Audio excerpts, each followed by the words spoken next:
അപ്പൊ തുടങ്ങാം.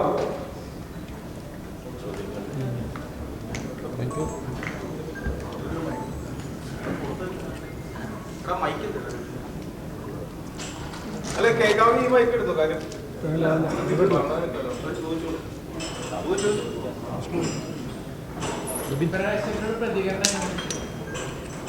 ഞാൻ തിയേറ്ററിൽ രാവിലെ ഷോപ്പിൽ പോയിരുന്നു. ഭയങ്കര നല്ല രസമുള്ള ഒരു പ്രതികരണമായിരുന്നു പ്രേക്ഷകർക്ക് കിട്ടിയത്. ഭയങ്കര ഇഷ്ടമായിട്ട് അത്രയൊന്നും ഇഷ്ടമായില്ലെന്നുള്ളവരുണ്ട്. അപ്പൊ എനിക്ക് സത്യം പറഞ്ഞാൽ എനിക്കാണ് അറിയുന്നത് പ്രേക്ഷക പ്രതികരണം. പ്രേക്ഷകർ ഈ സിനിമയുടെ ഈ പ്രേംനസീർ റെഫറൻസ് ഭയങ്കര രസമായിട്ട് ബ്ലെൻഡ് ചെയ്തിട്ടുണ്ട് തുടക്കത്തിലും. അത് പ്രധാനപ്പെട്ട ഭാഗങ്ങളൊക്കെ അത് നിങ്ങൾ സ്ക്രിപ്റ്റ് ഡിസ്കസ് ചെയ്യുമ്പോൾ തൊട്ട് പ്രേംനസീറിനെ പോലെ ആയിരിക്കണം അൾട്ടിമേറ്റ് ഒരു സൂപ്പർ സ്റ്റാർ, അങ്ങനെ തന്നെയായിരുന്നു നടികരുടെ ഒരു ഇനീഷ്യൽ തോട്ട്? അങ്ങനെയല്ല, പുള്ളി അതിനകത്ത് പറയുന്ന കുറച്ച് കാര്യങ്ങളുണ്ട്. റോസാപ്പൂ പിടിച്ച കിഴക്കെയല്ല സ്റ്റാർട്ട് എന്ന് പറയുന്നത്. അപ്പോൾ പുള്ളിയുടെ ഡിസിപ്ലിൻ ഉണ്ടായിരുന്ന അതിൻ്റെയായിരുന്നു പുള്ളിയുടെ സക്സസ് പുള്ളി പറയുന്നത്.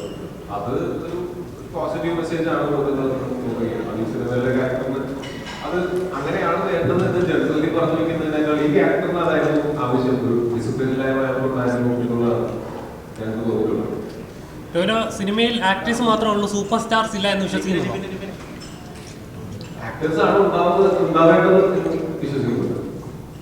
സൂപ്പർ സ്റ്റാറും ആ ഒരു ഇതിൽ ഞാൻ പറയുന്നത് നമ്മുടെ ഏറ്റവും വലിയ സ്റ്റാറുകൾ ഏറ്റവും നല്ല ആക്ടേഴ്സും കൂടെയാണ്. അതുകൊണ്ട് നമുക്ക് സൂപ്പർ സ്റ്റാർ അല്ലെങ്കിൽ ഇത് രണ്ടും കൂടെ മെയിൻറ്റെയിൻ ചെയ്ത് പോകാൻ പറ്റുകയാണെങ്കിൽ എപ്പോഴും പക്ഷേ ആക്ടർ എന്നുള്ളത് തന്നെയാണ് നമ്മൾ കിട്ടേണ്ടത് തന്നെയാണ് ഞാൻ വിശ്വസിക്കുന്നത്.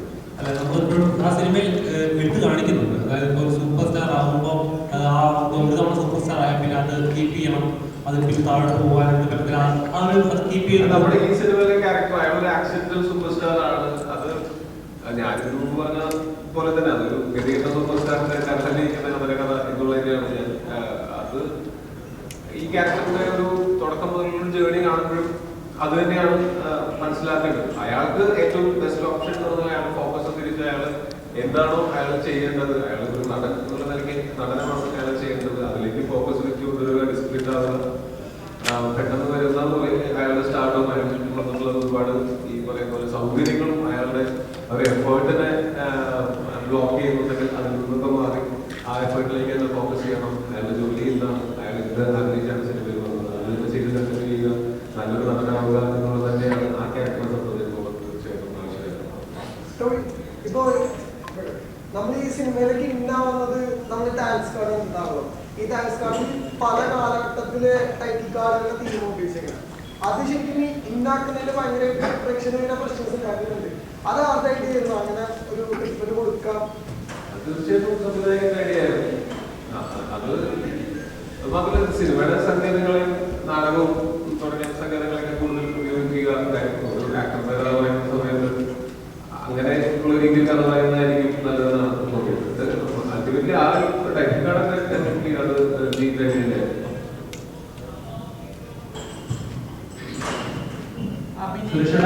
എല്ലാ സിനിമയിലും ലാലിനേത് എഴുതപ്പെട്ട എല്ലാ സിനിമയിലും സുരേഷേട്ടനുണ്ട്. അപ്പൊ എങ്ങനെയാണ് നിങ്ങൾ തമ്മിലുള്ള സജീവമാണെന്നുള്ളതിന്റെ ഏറ്റവും വലിയ ഉദാഹരണമാണ് ജീവന്റെ ഐ ആം ടോണി ഒഴിച്ച് ബാക്കി എല്ലാ സിനിമകളിലും അഭിനയിക്കാനൊരു അവസരം കിട്ടിയിട്ടുള്ളതാണ്. ഞാൻ ഏറ്റവും അധികം വിശ്വസിക്കുന്ന ഒരു സംവിധായകനാണ്. ഈ സിനിമയുടെ കഥയുടെ തുടക്കം ഒരു ഫസ്റ്റ് ഡ്രാഫ്റ്റ് മുതൽ ഓൾമോസ്റ്റ് ഞാൻ കേട്ടിട്ടുള്ളതാണ്. അന്നും ഈ സിനിമയിൽ ഞാൻ ചിലപ്പോൾ ഒരു ഗസ്റ്റ് അപ്പിയറൻസ് ആയിരിക്കും ചെയ്യാൻ പോകുന്നത് എന്നുള്ളതായിരുന്നു എൻ്റെ വിളിക്കാറുള്ളൂ. പിന്നീടാണ് ഞാൻ ഈ ഒരു ക്യാരക്ടറിലേക്ക് തന്നെ മാറ്റപ്പെടുകയും ഒക്കെ ഉണ്ടായിട്ടുള്ളത്. സോ അൾട്ടിമേറ്റ്ലി അത് ജീൻ്റെ സിനിമയാണ്. എനിക്ക് ഏറ്റവും അധികം എന്താ പറയുക ഫ്രീഡം തരുന്ന ഒരാളാണ്. എനിക്കിതിനു മുമ്പ് പറയാൻ ചിലപ്പോൾ സച്ചി എന്ന എൻ്റെ സുഹൃത്തിനെ ചിലപ്പോൾ ഞാൻ ജീനെ പോലെ തന്നെ ഞാൻ അത്രത്തോളം അധികം വിശ്വസിക്കുന്ന അല്ലെങ്കിൽ ഇഷ്ടപ്പെടുന്ന എൻ്റെ സഹോദര തുല്യനായുള്ള ആൾക്കാരാണ്. അപ്പോൾ അവർക്ക് എന്നെക്കൊണ്ട് എന്ത് ചെയ്യിപ്പിക്കാൻ കഴിയും അല്ലെങ്കിൽ എന്താ പറയുക ഞാൻ എന്ത് ചെയ്യാൻ പറ്റുമെന്നൊക്കെ വിശ്വസിക്കുന്ന അവർക്ക് അറിയാവുന്ന ആൾക്കാരാണ്. അതുകൊണ്ട് തന്നെ അതിന് മോർണിംഗ് ഷോ കഴിഞ്ഞ ശേഷം ഒരുപാട് നല്ല പ്രതികരണങ്ങൾ കിട്ടുന്നുണ്ട്.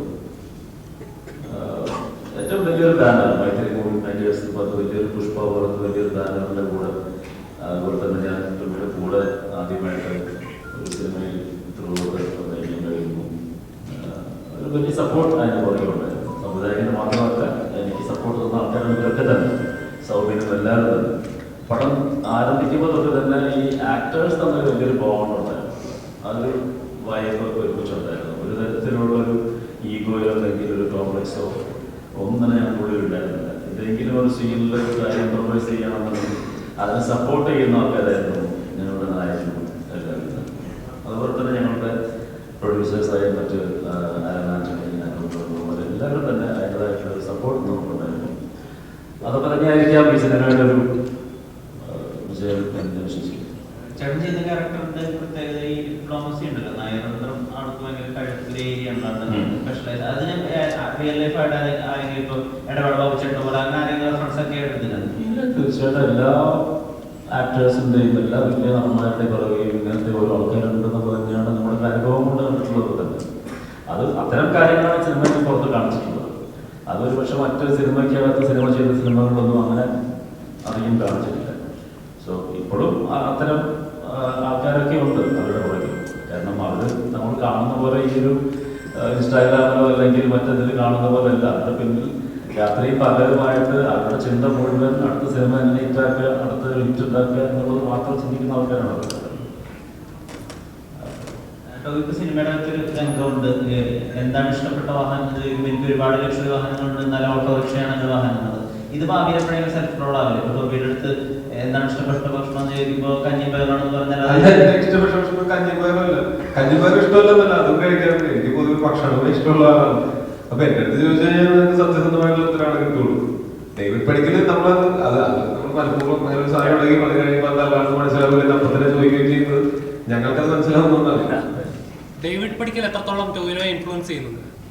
ഡേവിഡ് പടിക്കൽ എന്നെ ഇൻഫ്ലുവൻസ് ചെയ്തായിരുന്നില്ല. കാര്യം എന്താ വെച്ചാൽ നമ്മൾ ക്യാരക്ടറിനെ മനസ്സിലാക്കിയതിന് ശേഷമാണ് നമ്മൾ ക്യാരക്ടർ ചെയ്തുകൊണ്ടിരുന്നത്. ഡേവിഡ് പടിക്കലിനെ ഞാൻ മനസ്സിലാക്കിയെടുത്തോളം അയാള് ഒരു മോശം നടനോ മോശം വ്യക്തിയോ അല്ല.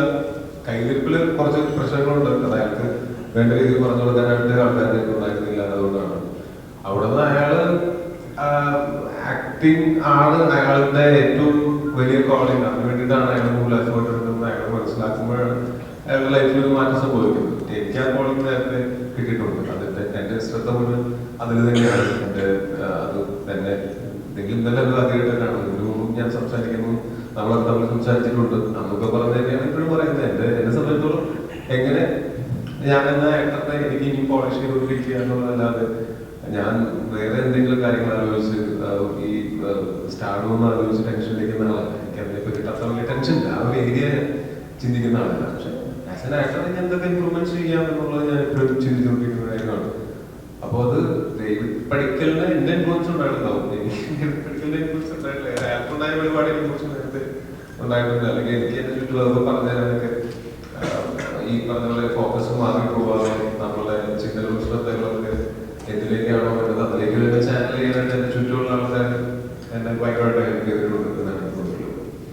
ഇപ്പോൾ ലാലേട്ടൻ്റെ പടങ്ങൾ ഹണിബി പോലത്തെ എല്ലാ പടങ്ങളും എടുത്ത് നോക്കിയാലും ഇപ്പോഴും വൈബ്രൻ്റ് ആണ്, കളർഫുൾ ആയിരിക്കും. ഈ സിനിമയും അതുപോലെ തന്നെ അതിൻ്റെ കോസ്റ്റ്യൂംസ് എല്ലാം എടുത്തു നിൽക്കുന്നുണ്ട്. ശരിക്കും ഇങ്ങനൊരു കഥ കേട്ടപ്പോൾ ഈ സിനിമയ്ക്കുള്ളിലെ സിനിമയുടെ കഥ പറയുന്ന ഒരുപാട് കഥ ഉദയനാടതാരം അതുപോലെ ചിത്രങ്ങളൊക്കെ കണ്ടിട്ടുണ്ട്. എന്നാൽ ഇത് കുറച്ചുകൂടെ ഡിഫറെൻ്റ് ആണ്. ഒരു നായകൻ്റെ പെർസ്പെക്റ്റീവ് അല്ലെങ്കിൽ ഒരു സിനിമാക്കാരൻ്റെ പെർസ്പെക്റ്റീവിലൂടെയാണ് കഥ പോകുന്നത്. അത് തന്നെയാണോ ഇത് കമ്മിറ്റ് ചെയ്യാനുള്ളൊരു? തീർച്ചയായിട്ടും ഇതിന്റെ കഥയും ഇതിനകത്തുള്ള ഇമോഷൻസും തന്നെയാണ് ഈ സിനിമ കമ്മിറ്റ് ചെയ്യാനുള്ള കാരണം. എനിക്ക് റിലേറ്റ് ചെയ്യാൻ പറ്റുന്ന കുറേ കാര്യങ്ങളായിരുന്നു. എനിക്ക് മനസ്സിലാവുന്നുണ്ടായിരുന്നു നമ്മൾ ഈ സിനിമയുടെ എന്താണ് ഉദ്ദേശിക്കുന്നത്. അത് തീർച്ചയായിട്ടും ചെയ്യുന്നത് തന്നെ പ്രത്യേകം എടുത്ത് വയ്ക്കുമ്പോൾ അതുകൊണ്ട് തന്നെയാണ് തീർച്ചയായിട്ടും ഈ സിനിമയുടെ കഥയും ഈ സിനിമയുടെ ടീമും തന്നെയാണ് തീർച്ചയായിട്ടും ഞാൻ ഈ സിനിമ കമ്മിറ്റ് ചെയ്യാനുള്ള കാരണം. സിനിമകളിലെല്ലാം ചില കഥകൾ എന്താണ് പറയുന്നത്. അപ്പം അതിൻ്റെ ഒരു രഹസ്യമുണ്ട്. ലാലിൻ്റെ സിനിമകളിലെല്ലാം ഭയങ്കര യങ്ങായിട്ട് അല്ലെങ്കിൽ യങ്ങായിട്ടുള്ള ക്യാരക്ടേഴ്സിന് ഒരു എനർജി ബൂസ്റ്റ് ചെയ്തുള്ള ആളാണ്. ആ ഒരു രഹസ്യം എന്താണ് ഇത്ര യങ്ങായിട്ട് വരുന്നത്? ഞാനിപ്പോഴും എങ്ങനെയാണ് മറ്റ് കഥാപാത്രങ്ങൾക്ക് വേണ്ടി പ്രായമായിട്ടുള്ള വേഷം മേക്കപ്പെട്ട് അഭിനയിച്ചതേ ഉള്ളൂ. ശരിക്കും ഇതാണ്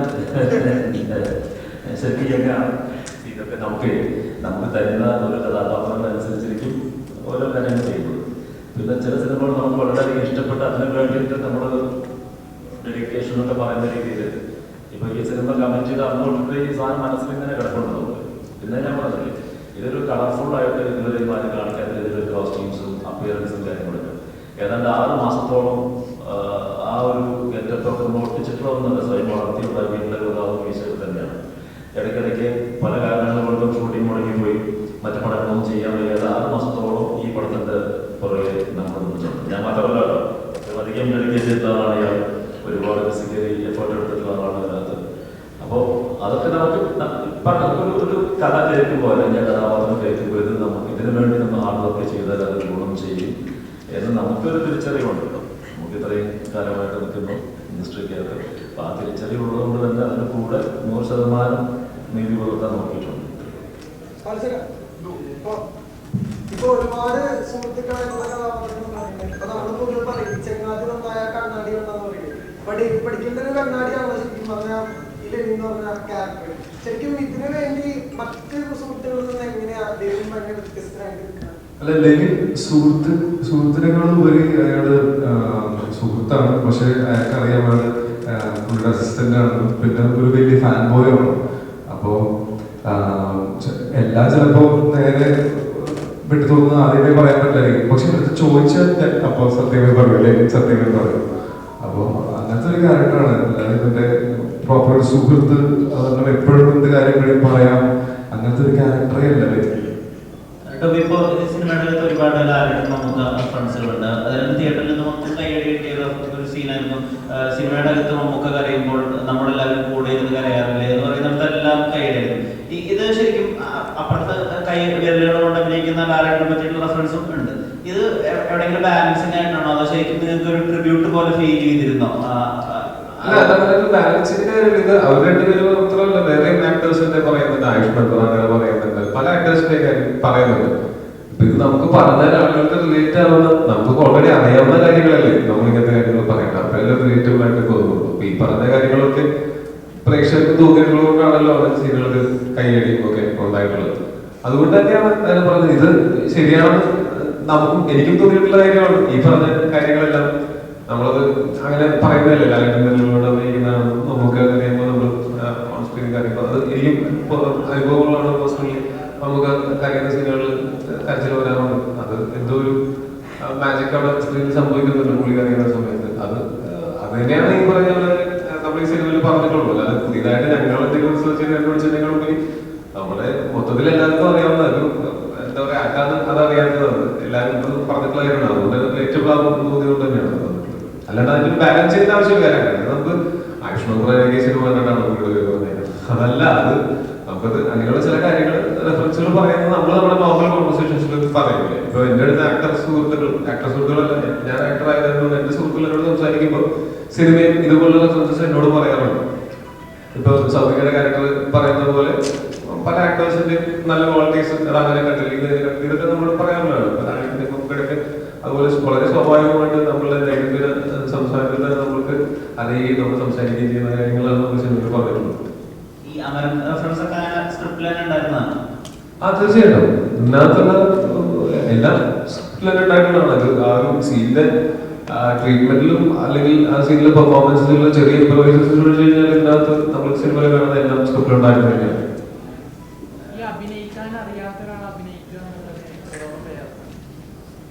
അങ്ങനെ നമ്മൾ അഭിനയിക്കാൻ അറിയാത്ത ഒരാളുടെ ഒരു ഭയങ്കര മാജിക്കൽ ട്രാൻസിഷൻ അല്ലെങ്കിൽ ട്രാൻസ്ഫോർമേഷൻ എന്നതിനേക്കാൾ ഉപരി നമ്മൾ ഇതിനകത്ത് കരുതിയിട്ടുള്ളത് ഇയാൾക്ക് അതൊക്കെ ബാലു എന്റെ അടുത്ത് പറയുന്ന സീനിൽ പറയുന്നുണ്ട്. ചേട്ടൻ കഴിവൊക്കെ ഉണ്ട്, പക്ഷെ ചേട്ടൻ കിട്ടിയ ഒരു ആ ഒരു സ്ഥാനത്തിനുള്ള ഒരു എഫേർട്ട് ചേട്ടൻ ചെയ്തെടുത്തില്ല. അത് ശരിയാവുന്നു. അത് ആദ്യം പടത്തിന്റെ തുടക്ക സമയത്ത് ബാലുവിന്റെ ക്യാരക്ടർ പറയുന്നത്. അപ്പൊ അത് തന്നെയാണ് എനിക്ക് തോന്നിയിട്ടുള്ളത്.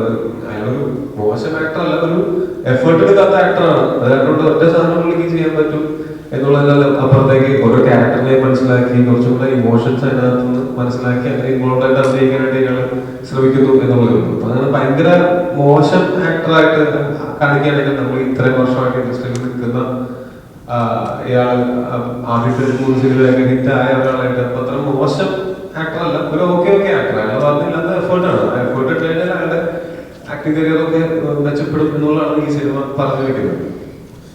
അപ്പൊ അത് കാരണം തന്നെ ഞാനത് മോശമാക്കി ചെയ്യാനായിട്ടല്ല, എന്നാലും അത് അത്ര ഭയങ്കര എഫേർട്ട് ഇല്ലാതെ സ്ലീപ്പ് വാക്കിംഗ് ചെയ്യുന്ന പോലെയൊക്കെയാണ് അയാൾ ചെയ്യുന്നത്. അയാളുടെ ശ്രദ്ധ മറ്റു പല കാര്യങ്ങളിലായതുകൊണ്ട് അവസാനമൊക്കെ ആകുമ്പോഴത്തേക്കും പുള്ളിയുടെ ശ്രദ്ധ ഇതിലേക്ക് മാത്രം വന്നതുകൊണ്ട് പുള്ളി പൂർണ്ണമായിട്ടും അർപ്പിച്ച് അങ്ങനത്തെ എഫേർട്ട് ഇട്ട് ചെയ്യുന്നു എന്നുള്ളതാണ്. നിർത്തിയെടുക്കും തന്നെയാണ് എൻ്റെ ചോദിക്കുന്നത്. അതായത് ഡേവിഡ് പടിക്കൽ എന്നുള്ള ഒരു ക്യാരക്ടർ തീർച്ചയായിട്ടും 3 സിനിമകൾ അഭിനയിച്ച് വൻ ബൈ ഹിറ്റായ സൂപ്പർ സ്റ്റാർ ലാൻഡിലേക്ക് എത്തിയതാണ്. സ്വാഭാവികമായിട്ടും അദ്ദേഹത്തിന് നന്നായിട്ട് അഭിനയിക്കാൻ അറിയുന്ന ഒരു വ്യക്തി കൂടിയാണ്.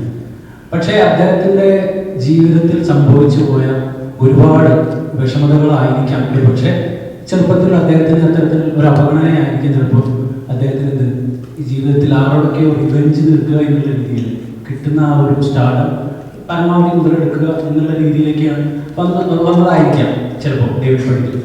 അത്തരത്തിൽ നമുക്കറിയാം ദൗത്യത്തായിട്ടുള്ള ഒരു ആളാണ് ടോവിനോ ചേട്ടൻ. വളരെ താഴ്ന്ന നിലയിൽ നിന്നും ഇന്ന് കാണുന്ന വലിയൊരു സ്റ്റാർട്ടത്തിലേക്ക് വളർന്ന വ്യക്തിയാണ്.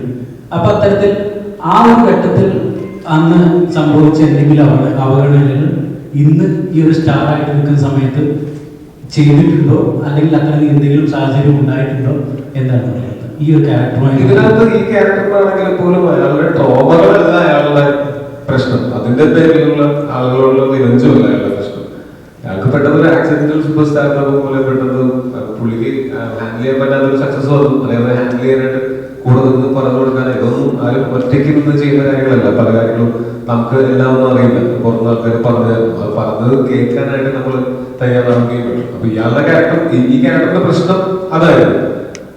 അപ്പോ അത് കാരണം കൊണ്ടൊക്കെയാണ് ഞാൻ നേരത്തെ പറഞ്ഞത്, അങ്ങനെ ഭയങ്കര ട്രാൻസ്ഫോർമേഷനേക്കാൾ അപ്പുറത്ത് ഇയാളുടെ എഫേർട്ട് തന്നെയാണ് നമ്മൾ ഇതിനകത്ത് കാണിക്കുന്നത്. അത് ഒരു എല്ലാം തങ്ങളുടെ ആക്ടറായി മാറുന്നു എന്നതിനേക്കാൾ ഉപരി ഇയാൾക്ക് ഇനിയും ഒരു ബെറ്റർ ആക്ടർ ആവാനുള്ള ഒരു തുടക്കമായിട്ടാണ് നമ്മൾ ഇപ്പോഴത്തെ ക്ലൈമാക്സിനെ ട്രീറ്റ് ചെയ്തിരിക്കുന്നത്. അപ്പൊ അതിന് ഈ പറഞ്ഞ പോലെ പഴയ കാലത്തെ ട്രോമാസ് ഒക്കെ അതിനൊക്കെ ഒരു എന്താ പറയുക, ഒരു കാറ്റലിസ്റ്റ് ആയിട്ടുണ്ടാവുന്നില്ല. അതല്ല ഇതിന്റെ മൂലകാരണം. മൂലകാരണം എന്ന് പറയുന്നത് പെട്ടെന്ന് വന്ന സ്റ്റാർട്ടപ്പിൽ അയാൾ അഭിനയിച്ച് പോയതും അയാൾ റിയാലിറ്റിയിൽ നിന്ന് വിട്ട് വേറൊരു സ്ഥലത്താണ് പുള്ളി ജീവിച്ചുകൊണ്ടിരുന്നത്. റിയാലിറ്റി മനസ്സിലാക്കുകയും സാധാരണക്കാരായിട്ടുള്ള ആൾക്കാരോട് അടുത്തിടപെടുകയും ചെയ്യുന്ന സമയത്ത് അയാൾക്ക് കിട്ടുന്ന ഒരു വെളിച്ചമുണ്ട്. ആ വെളിച്ചമായിരിക്കും മുന്നോട്ട് പോകാനുള്ള അയാളുടെ ഒരു പ്രചോദനം. ടോമിക, സൗബിനിക്ക പറയുന്ന ഒരു ഡയലോഗുണ്ട്.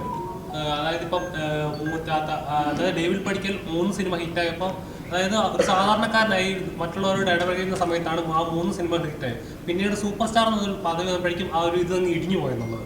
ശരിക്കും പറഞ്ഞാൽ ഇപ്പോഴത്തെ മലയാള സിനിമകളിലായാലും എന്തോ 2-3 ഹിറ്റ് അടിച്ച് കഴിയുമ്പോഴേക്കും എന്തോ ആയി എന്ന് തോന്നുന്നു. അതൊരു ശരിക്കും പറഞ്ഞാൽ അവർക്കൊരു ലെസൺ കൂടിയല്ലേ സിനിമ?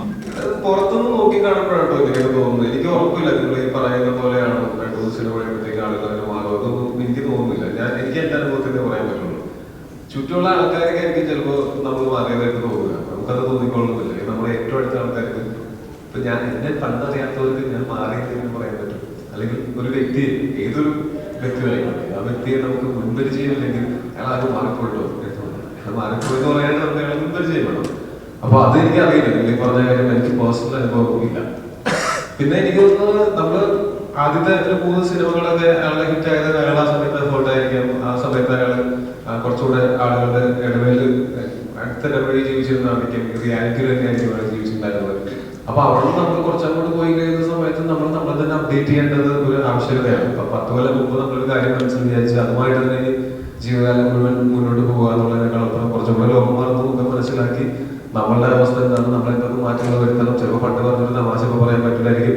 അങ്ങനെയുള്ള കുറെ കാര്യങ്ങളുണ്ട്. നമ്മളെ അവസ്ഥകൾ മാറുന്ന സമയത്ത്, നമ്മുടെ സ്ഥാനം മാറുന്ന സമയത്ത് തീർച്ചയായിട്ടും നമ്മൾ കൂടുതൽ എഫേർട്ട് എടുക്കും. ആദ്യത്തെ 3 സിനിമ വർക്കായാലും ചിലപ്പോൾ ഇയാളെ എഫേർട്ട് എടുക്കണം മാത്രമായിട്ടുണ്ടാവില്ല. അന്ന് അത് മതിയായിരുന്നു. പിന്നീട് 3 സിനിമ മാറി, കാലം മാറിയ സമയത്ത് ഡേവിഡ് പടിക്കലിന് കുറച്ചുകൂടെ എഫേർട്ട് ഇട്ടാൽ മാത്രമേ അയാളുടെ കട്ടുമുറയുള്ള ആക്ടേഴ്സിന്റെ അടുത്ത്, അല്ലെങ്കിൽ അയാളോട് തന്നെ ഒന്ന് കോമ്പീറ്റ് ചെയ്ത് അയാൾ മുമ്പ് ചെയ്ത് വെച്ചിട്ടുള്ള ഞങ്ങൾക്ക് നന്നായിട്ട് പെർഫോം ചെയ്യാനൊക്കെ ആയിട്ടുള്ള അയാൾക്ക് ആ ഒരു ഫയറൊക്കെ കിട്ടുന്ന അങ്ങനെയായിരിക്കും. ഈ സൗകര്യ സിനിമയുടെ അടുത്ത് പറയുന്ന ഒരു കാര്യമുണ്ട്. ഡേവിഡ് പടിക്കലിന് ഈ സാധാരണക്കാരായിട്ടുള്ള കണക്ട് മിസ്സാവുന്നു, എമ്പതി മിസ്സാവുന്നു എന്നൊക്കെ പറയുന്ന രീതിയുണ്ട്. അപ്പൊ അതുപോലെ ഇപ്പൊ സാധാരണ രീതിയിൽ ഒരാള് നമ്മുടെ കലൂർ മാർക്കറ്റ് നടക്കുന്ന പോലെ നമുക്ക് നടക്കാൻ പറ്റില്ലായിരിക്കും. അപ്പൊ നമ്മുടെ വലിയ സൂപ്പർ സ്റ്റാർസിനെ പറ്റി കുറേ ഇപ്പൊ അവർ പണ്ടത്തെ പോലത്തെ സിനിമകൾ ചെയ്യുന്നില്ല, സാധാരണക്കാരനായ സിനിമകൾ ചെയ്യുന്നില്ല, നിലത്ത് നിൽക്കുന്ന കഥാപാത്രങ്ങൾ ചെയ്യുന്നില്ല എന്നൊക്കെ. ടോവിനോക്ക് ഇപ്പൊ എത്രത്തോളം പണ്ടത്തെ ഇപ്പൊ ബുള്ളറ്റിന് ബാറ്റ് പോലും അത് മുന്തി സ്റ്റാർട്ട് ചെയ്തിരുന്ന ടോവിനോയെ, അല്ലെങ്കിൽ മേക്കപ്പ് മാൻ ടിഷ്യൂ ഇല്ലാതെയുമോ പൈപ്പിനടി കൊണ്ട് കഴുകണം എന്ന് പറഞ്ഞ ഇപ്പോഴാണ് ടോവിനോ, ആ സാധാരണ ടോവിനോ ഉണ്ടല്ലോ, ആ ടോവിനോ എത്രത്തോളം ഇപ്പൊ ഉള്ളിലുണ്ട്? അതൊക്കെ ഇപ്പോഴും നല്ല ഓർമ്മയുണ്ട്. അതിനർത്ഥം ആ ടോവിനോ ഇപ്പോഴും ഉള്ളിലുണ്ട് എന്നുള്ളത് തന്നെയാണ്. പിന്നെ ഞാനൊരു പറ്റും സാധാരണക്കാരനൊപ്പമാണ് എൻ്റെ വീട്ടിൽ ജീവിക്കുന്നത്. അവരാരും അങ്ങനെ സെലിബ്രിറ്റീസോ ഫേമസ് ആയിട്ടുള്ള ആൾക്കാരോ അല്ലെങ്കിൽ സിനിമ മേഖലയുമായിട്ട് ബന്ധമുള്ള ആൾക്കാരോ അല്ല എൻ്റെ വീട്ടിലുണ്ട്. അപ്പൊ അവിടെ ചെന്ന് കഴിഞ്ഞാൽ ഞാൻ അതേ സാധാരണക്കാരനാണ്. അവർക്ക് ഞാൻ മാറിയതായിട്ട് ഫീൽ ചെയ്യില്ല. കാര്യം ഞാൻ എങ്ങനെയായിരുന്നു അതുപോലെ തന്നെയാണ് ഇപ്പോഴും. അവർക്ക് എന്നെ മുമ്പേ അറിയാമായിരുന്നു. അതുകൊണ്ട് ഞാൻ മാറിയിട്ടില്ല എന്ന് അവർക്ക് മനസ്സിലാവുകയും എൻ്റെ സാഹചര്യങ്ങൾ മാറിയിട്ടുള്ളത് അതും അവർ മനസ്സിലാക്കും. അപ്പൊ ഞങ്ങള് ഒരുമിച്ച് കുറെ സമയം സ്പെൻഡ് ചെയ്യുന്നതാണ്. എനിക്ക് നല്ല കുറെ വളരെ അടുത്ത സുഹൃത്തുക്കളുണ്ട്. അവരാരും ഈ സിനിമയിലുള്ള സുഹൃത്തുക്കളില്ലെന്നല്ല, സിനിമയിൽ സുഹൃത്തുക്കളുണ്ട്. അതിന് പുറത്ത് തന്നെ ചെറുപ്പം മുതൽ സ്കൂളിൽ പഠിച്ചിട്ടുള്ള കുറെ ഫ്രണ്ട്സ് എനിക്കുണ്ട്, വളരെ അടുത്ത സുഹൃത്തുക്കളുണ്ട്. അവരെല്ലാവരും ഈ അവരവരുടെ മേഖലകളിൽ വളരെ സാധാരണക്കാരായിട്ടുള്ള ഈ സിനിമ മേഖലയുമായിട്ട് യാതൊരു ബന്ധമില്ലാതെ ജോലി ചെയ്യുന്ന ആൾക്കാരാണ്. ഞാൻ എൻ്റെ ഏറ്റവും കൂടുതൽ സമയം സ്പെൻഡ് ചെയ്യുന്നത് അവരുടെ കൂടെയാണ്. അതുകൊണ്ട് എനിക്ക് എൻ്റെ പഴയമായിട്ട് തന്നെ ഓർമ്മിപ്പിക്കേണ്ട വരാറില്ല. എനിക്ക് നല്ല കൃത്യമായിട്ട് ഓർമ്മയുണ്ട്. ഞാൻ സിനിമയിൽ വന്ന സമയം കൊണ്ടുള്ള ഭൂരിഭാഗം കാര്യങ്ങളും വളരെ കൃത്യമായിട്ട് ഓർക്കുന്ന ആളാണ് ഞാൻ. അതിനർത്ഥം ഞാൻ മാറിയിട്ടില്ല എന്നുള്ള തന്നെയാണ്. പഴയതൊന്നും പുതിയ ഒന്നുമില്ല. ഞാൻ തന്നെയായിട്ടാണ്. നിങ്ങളും തന്നെ കുറെ കാലമായിട്ട് കാണുന്നില്ല. നിങ്ങൾക്ക് എന്ത് തോന്നുന്നു? ഇപ്പൊ ഈ സിനിമയ്ക്കുള്ള സിനിമ റെഫറൻസുകൾ ഭയങ്കര സാധാരണയാണ്. പക്ഷെ അത് പോസ്റ്റ് ആവരുത് എന്നുള്ളൊരു നമുക്കൊരു ഇൻട്യൂഷൻ ഉണ്ടാവുന്നു. ഈ മിന്നൽ പോലെ റെഫറൻസ് പോസ്റ്റ് ആവരുത് എന്നുള്ളത് ആദ്യ തീരുമാനമായിരുന്നു. അയ്യോ, അത് എനിക്ക് സത്യം പറഞ്ഞ് ഞാൻ തിയേറ്ററിൽ കണ്ടപ്പോഴാണ് ഞാൻ അറിഞ്ഞത്. അതായത് പക്ഷെ ആ എനിക്ക് കണ്ടപ്പോൾ ഭയങ്കര രസം തോന്നി. ആ മൊമെന്റിൽ നമുക്ക് ഭയങ്കര യോജിക്കുന്നതായിട്ടും തോന്നി. ഇത് എനിക്ക് അറിയില്ലായിരുന്നു. ഞാൻ തിയേറ്ററിൽ കണ്ടപ്പോഴാണ് അങ്ങനെ ആ ഒരു റെഫറൻസ് ഉണ്ട് എന്നുപോലെ മനസ്സിലാക്കിയത്. അത് ആ മൊമെന്റിൽ ശരിക്കും പറഞ്ഞാല് അതിന്റെ ഒരു എന്താ പറയാ, ആ സീൻ കുറച്ചുകൂടെ ആസ്വാദികരമാക്കാനായിട്ട് അത് ഹെൽപ്പ് ചെയ്തെന്ന് എനിക്ക് തോന്നുന്നു. കാര്യം മിന്നൽ പുള്ളി ചെയ്യുന്ന പോലെയുള്ള കാര്യങ്ങളെല്ലാം ചെയ്യുന്നത് പിന്നെ അതിനൊരു കണക്ഷൻ ഉണ്ടല്ലോ. ഞാൻ പറഞ്ഞ സ്പോയിലർ ആവുന്നതുകൊണ്ടാണ്. അപ്പൊ അതെനിക്ക് ഒരു സർപ്രൈസ് ആയിരുന്നു. ഞാനത് എൻജോയ് ചെയ്തു. ഇതിനകത്ത് ഒരുപാട് നിങ്ങളൊക്കെ കൂടെ അഭിനയിക്കുന്ന കുറെ ആളുകളിലൊക്കെ റെഫറൻസ് ഉള്ള ഒരുപാട് ഇൻസിഡൻസും കാര്യങ്ങളൊക്കെ ഉണ്ട്. ഇപ്പൊ പിടിച്ചാൽ ഫോൺ എടുക്കാത്ത പോലെ അങ്ങനെ കുറെ കുറെ, അതായത് നമുക്കത് സത്യം അറിയില്ല ആക്ച്വലി എന്താ നടക്കുന്നത്. നിങ്ങൾ ഫിക്ഷനായിട്ട് സമീപിച്ചിരിക്കാം. പക്ഷെ വളരെ ഇപ്പൊ റീസെന്റ് നടന്ന ഒരുപാട് സംഭവങ്ങൾക്ക് ഈ സിനിമയായിട്ട് വലിയ സാമ്യമുണ്ട്. അപ്പൊ എപ്പോഴെങ്കിലും ഇത് അവർക്ക് വേദനയാവും അങ്ങനത്തെ തോട്ടൊക്കെ നമ്മൾ ഡിസ്കസ് ചെയ്തിട്ടുണ്ട്? ഒരിക്കലും ഒരാള് ഇന്ന ആളാണെന്ന് പറയാൻ വേണ്ടൊന്നും നമ്മൾ ചെയ്തിട്ടില്ല. അപ്പൊ നമുക്ക് തോന്നുമായിരിക്കും, ചിലപ്പോ എനിക്ക് വരെ തോന്നും ഇനി ഇത് ഞാനാണോ. എല്ലാ ആക്ടറും തോന്നാവുന്ന പരിപാടികളുണ്ട്. ഒരു സമയത്ത് നമ്മൾ പല രീതിയിലായിരിക്കും നിൽക്കുന്നത്. അപ്പോ ഇത് എല്ലാ ആൾക്കാരുടെയും കുറച്ചുണ്ട്. അപ്പോ അത് ഇന്ന ഒരാൾക്ക് നമ്മൾ ദ്രോഹിക്കാൻ വേണ്ടി ഒരാളെ പോയിന്റ് ചെയ്ത് ഒരിക്കലും ചെയ്തിട്ടില്ല, അങ്ങനെ ചെയ്യില്ല. റൈറ്ററാണ് സുബിൻ. ഇവിടെ സുബിനോട് ചോദിക്കാം. സുരേഷ് ചേട്ടാ, സിനിമയ്ക്കകത്ത് ഒരു കഥ പറയുന്നുണ്ട്, ആന്റണി ചേട്ടൻ ഒരു കഥ പറയുന്നുണ്ട്. അപ്പം റിയൽ ലൈഫിൽ അങ്ങനെ മിസ്സായി പോയ ഏതെങ്കിലും അവസരങ്ങളുണ്ടോ? ഇല്ല. അതൊരു പക്ഷേ ഞാൻ ജനിച്ചതും വളർന്നതും മദ്രാസിലാണ്. അപ്പം അങ്ങനെ ഈ കോടമ്പാക്കം ബാക്ക്ഗ്രൗണ്ടൊക്കെ വെച്ച് ഒരു കണക്റ്റിംഗ് ഉണ്ടാക്കിയിട്ടുള്ള ഒരു സംഭവമായിരിക്കും. അത് ശരിക്കും സുബിനൊക്കെ ആയിരിക്കും അതിന് ഉത്തരം പറയുന്നത്. പക്ഷെ ഞങ്ങൾ ആന്റണിയോട് ചോദിച്ച് പെർമിഷൻ വാങ്ങിച്ചതെന്ന് പറഞ്ഞിട്ടുള്ള ഒരു കാര്യമുണ്ടോ, ഒരു ഫോണായിട്ട് പറഞ്ഞിട്ടുള്ളതാണ്.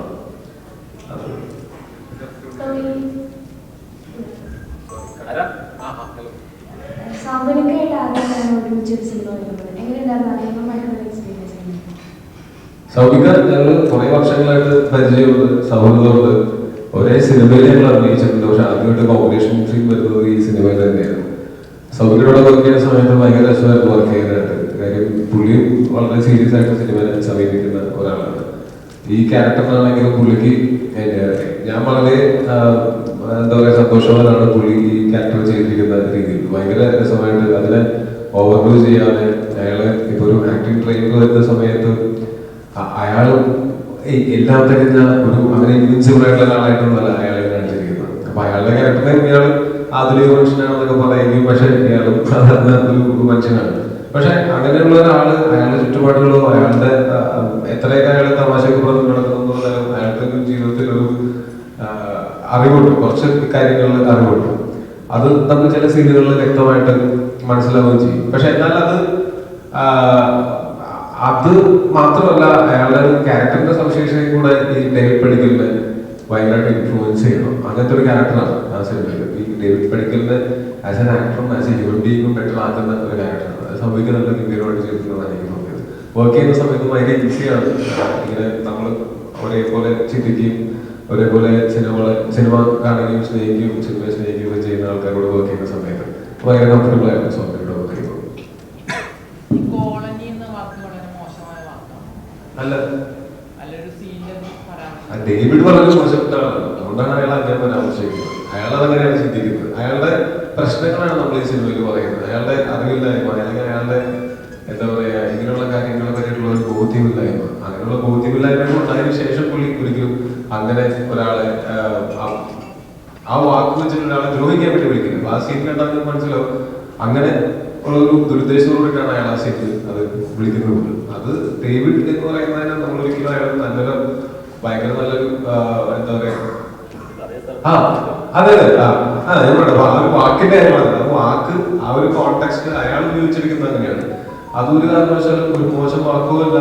അങ്ങനത്തെ ഒരു പ്രീ കൺസീവ്ഡ് നോഷൻ നമുക്ക് എന്തായാലും ഇല്ല. അപ്പൊ അതിനകത്ത് വീണ്ടും പറയുന്നു ആ ക്യാരക്ടർ അത്ര എല്ലാം തികഞ്ഞതല്ല. അത് കാരണം കൊണ്ട് അവൻ പല മോശം കാര്യങ്ങളും പറയും. അതെങ്ങനെ നമ്മൾ തുറന്നുകൊണ്ട് കാണിക്കുന്നു. പക്ഷെ അവസാനമൊക്കെ ആകുമ്പോഴത്തേക്കും അയാൾ അതിലേക്ക് ഒരു റിഡംഷൻ സംഭവിക്കുന്നുള്ളൂ. റൈറ്ററിനോടാണ് സിനിമ തുടങ്ങുമ്പോൾ അതിനൊരു ത്രില്ലർ സ്പേസ് ഉണ്ടല്ലോ. ആദ്യത്തെ ഫസ്റ്റ് ഹാഫ് മൊത്തം ഡേവിഡ് പടിക്കലിന്റെ പല പല പ്രശ്നങ്ങൾ അത് എത്രത്തോളം വേഴ്സാവുന്ന അതിനൊരു സുഖം ഉണ്ടായിരുന്നു കണ്ടിരിക്കാൻ വേണ്ടിയിട്ട്.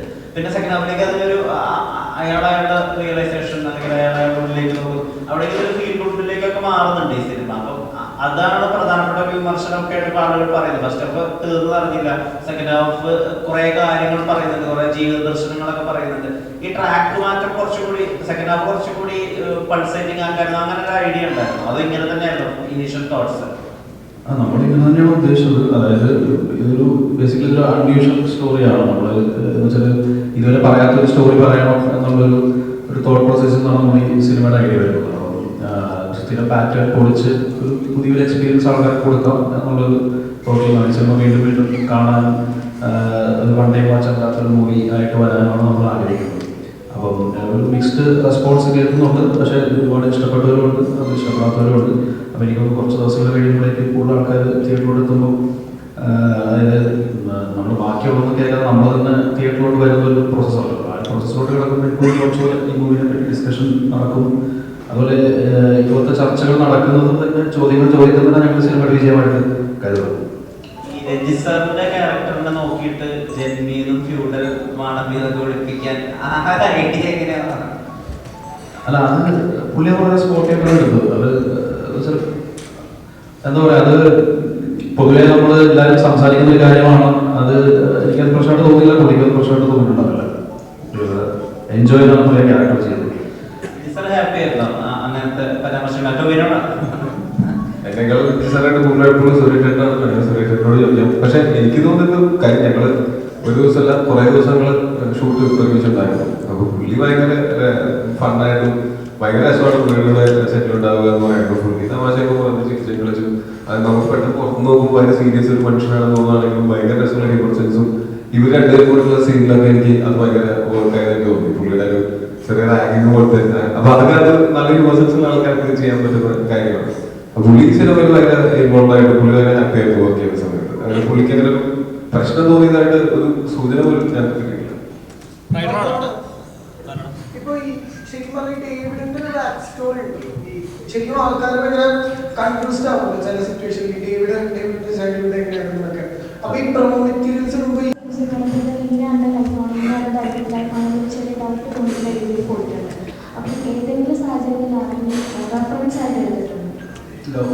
ഒരിക്കലും ഇല്ല. അത് വലിയൊരു തെറ്റിദ്ധാരണയാണ്. നമ്മൾ ഈ പറഞ്ഞ പോലെ ഇന്ന ആക്ടർ എന്നൊക്കെ പറഞ്ഞത് കുറച്ച് ട്രോൾസും ഇതൊക്കെ കണ്ടായിരുന്നു. നമ്മൾ ഒരിക്കലും ഇതൊരു ഫിക്ഷനിലാണ്, ഒരിക്കലും നമ്മൾ ആരും ഉദ്ദേശിച്ചിട്ട് ചെയ്യുന്നതല്ല. പലർക്കും തോന്നുമല്ലോ, ടോമിക്കൊക്കെ ഓരോ സ്റ്റേജിൽ തോന്നിയിട്ടുള്ള ഞങ്ങളെ ഉദ്ദേശമാണ്.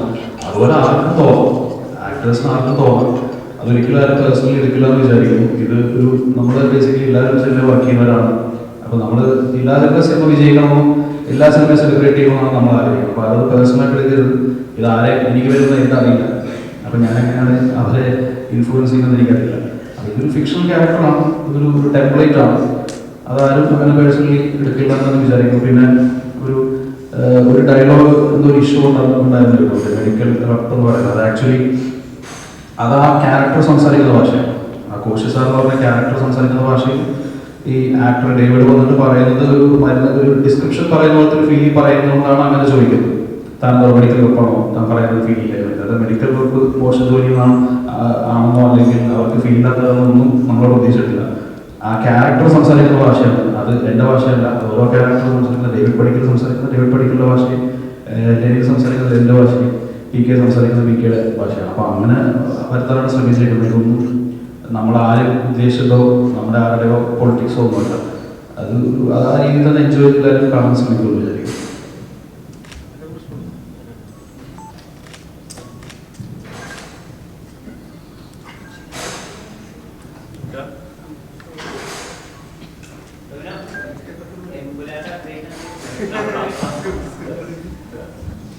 സ്ക്രിപ്റ്റ് മൂവിമെന്റ് സിനാന്റെ എല്ലാരും കൂടെ വാട്ടോട്ട് വായിക്കാം.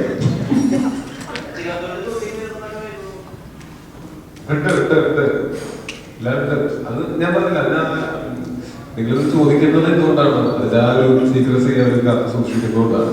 അപ്പോൾ തീർച്ചയായിട്ടും ആ സീക്രസി ഞങ്ങൾ കാത്തു സൂക്ഷിക്കും. നിങ്ങൾ ചോദിച്ചുകൊണ്ടിരിക്കും വേണ്ടി റിലീസ് വരെ നമ്മൾ ആഗ്രഹിക്കരുത്. Thank you.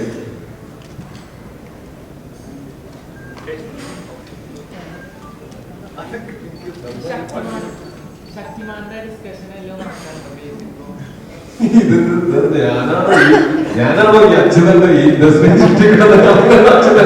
എല്ലാവരോടും ചോദിക്കണം. പേച്ചിനോട് ചോദിക്കാം, മറ്റേ ഗുരുവായൂരപ്പ പ്രമോഷൻ ഉടനെ അവരോട് ചോദിച്ചു നോക്കി. കാര്യം ഞാൻ ഈ എന്തെങ്കിലും പറഞ്ഞിട്ട് വേണം അവൻ കള്ളം വിളിച്ചു വന്നെ വെറുതെ പറഞ്ഞാട്ടോ. ഞാനായിട്ട് ഡിസ്കഷൻസ് ഒന്നും ഉണ്ടായിട്ടില്ല. പക്ഷെ തീർച്ചയായിട്ടും അങ്ങനെ ഒരു പ്രൊജക്ട് സംഭവിക്കുന്നുണ്ട് തന്നെയാണ്. അത് അതിന്റെ ഒരു ഒഫീഷ്യൽ അനൗൺസ്മെന്റും ഒക്കെ അവൻ തന്നെ ചെയ്യേണ്ടത്. ഇനിയിപ്പോ ഞാൻ കേസിൽ കണ്ടുപിടിച്ചു വന്നാലും അതൊരു തമാശയാണ്. അത് ഈ കല്യാണ മുടക്കികൾ പറയുന്ന തമാശയാണ്. അപ്പൊ അതിന്റെ ടെംപ്ലേറ്റിൽ ഞാൻ പറഞ്ഞാണ്. ഇപ്പൊ ഒരു ചായക്കടയിലേക്ക് ചെന്ന് പയ്യനെ കേട്ടിട്ട് പറഞ്ഞു, ഞാനൊന്നും പറയില്ല, ഞാൻ പറഞ്ഞിട്ട് വേണം കള്ളു ഞാൻ മേടിച്ചോണ്ട് എന്റെ തലയിൽ കുളിക്കാൻ എന്ന് പറയുന്ന ആ തമാശ ഓർമ്മിച്ചാണ്. എന്നാലും ഞാൻ ബേസിൽ പറഞ്ഞു 10 സെക്കൻഡ് വീഡിയോ വരും. അവരങ്ങനെയാണ്, ടീട്ടോട്ടിലാണ്. ടീട്ടോട്ടിൽ അവരൊരു പള്ളിച്ചന്റെ മകനാണ്. ഓക്കെ, പിന്നെ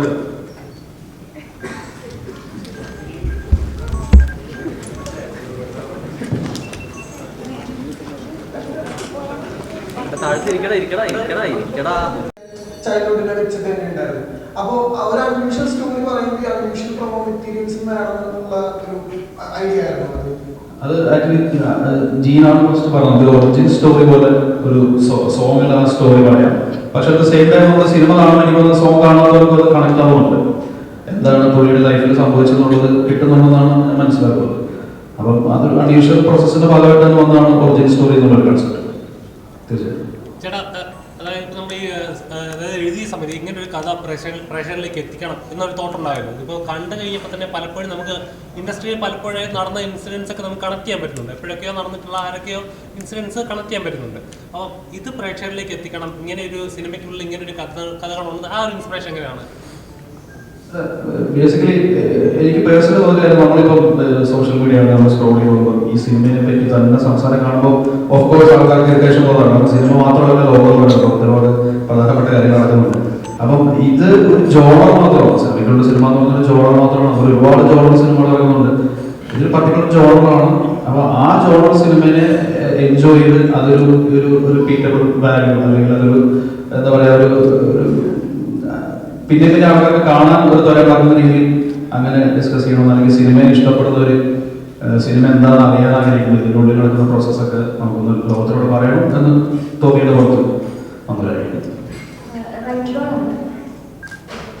ഇൻഡസ്ട്രിയിൽ തന്നെ 2 ഷൈനിങ് സ്റ്റാർസ് ഇതിനകത്തുണ്ട്, ധ്യാനും ഷൈൻ ചെയ്യണം. അപ്പോൾ അവരെ ഈ സിനിമയിലേക്ക് കാസ്റ്റ് ചെയ്യാനുള്ള ഒരു കാരണം എന്താണ്?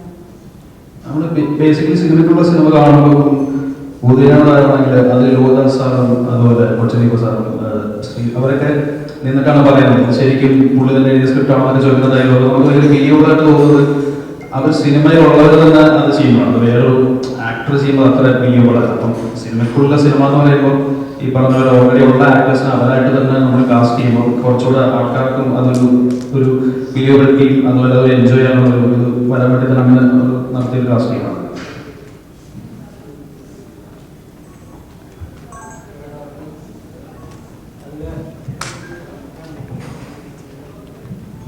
ഡേവിഡ് ബെക്കലിന്റെ ആരാധകനായിട്ടുള്ള ചന്തു ചെയ്ത റോൾ നമുക്ക് ശരിക്കും അറിയാം. ഡേവിഡ് ബെക്കൽ എത്രത്തോളം അദ്ദേഹം ഒരു മോശം എന്ന് പറയുകയാണെങ്കിൽ അദ്ദേഹത്തിനുള്ളിലൊരു ഒരു മാനവികത, ഉള്ളിലൊരു സ്നേഹം, ആ പോകുന്ന സിറ്റുവേഷൻ ഡീറ്റെയിൽ ആയിട്ട് പറയുന്നില്ല. എന്നിരുന്നാലും അവിടെ ചോദിച്ചിട്ട് വേറെ ഉണ്ട്, ബാബുവിൻ്റെ അടുത്തേക്ക് എന്തിനു പോകുന്നു എന്നുള്ളൊരു ക്യൂരിയോസിറ്റി ഉണ്ട്.